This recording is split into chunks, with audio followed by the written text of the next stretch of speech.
আমরা আইসি আমরা শুনলাম যে ফেডকো নাকি টিসিএল নোটিস দিচ্ছি ফেডকোর টাকা দিচ্ছে তো এই লেগে আমরা চলে দিই আমরা 83 দিনের বেতন ফাইনে আছি টাকাটা লাগে আর আপনারা কি ফেডকোর কর্মী?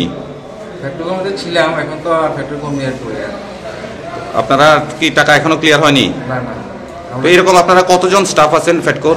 ফেডকোর আমরা প্রায় এমবিসি আছে 20 জন মতো, লাইনম্যান আছে কত টোটাল কত 55 প্লাস। তো আপনাদের কতদিনের টাকা এখনো রয়েছে? আমাদের এমবিসি 83 দিনের টাকা, 20 লাখ টাকার মতন আমরা পাওয়া আছে। ইয়ার মধ্যে আবার আমাদের যে ফেডকোতে গাড়ি ছিল উনিও 4 লাখ টাকার মতন 7 লাখ মতন পাওয়া আছে। তার মানে মোটামুটি প্রায় 25 লক্ষ টাকা এখন পর্যন্ত কর্মীদের এবং গাড়ি ভাড়া বাবদ এখনো দেওয়া হয়নি। দেওয়া হয়নি। তো আপনাদের এখন দাবি কি থাকবে? দাবিতে আমাদের যে টাকাটা আগে যে আমাদের পকেটটা মিলিয়ে দিতে পারবো।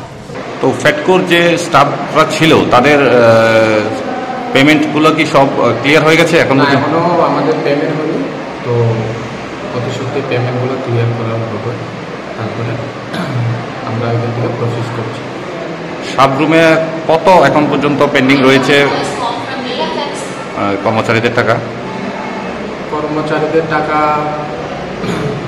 একজাক্টলি তো ওটা আমার কাছে ইনফরমেশন নেই কত হবে।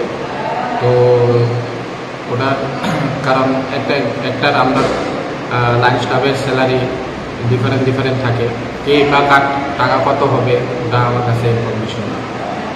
তো কতজন স্টাফ ছিল ফেডকোর আন্ডারে? আমরা অফিস স্টাফ সহ নিয়ে 70 অ্যাপ্রক্স সাবরুমে।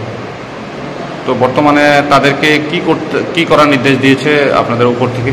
আমরা উপর থেকে এটাই নির্দেশ দেওয়া হয়েছিল যে পরে টাইমে আমাদেরকে আমাদের কাজ না করার জন্য বলা হয়েছে। তো ওই হিসেবে আমরা এখন সব বন্ধ রাখছি।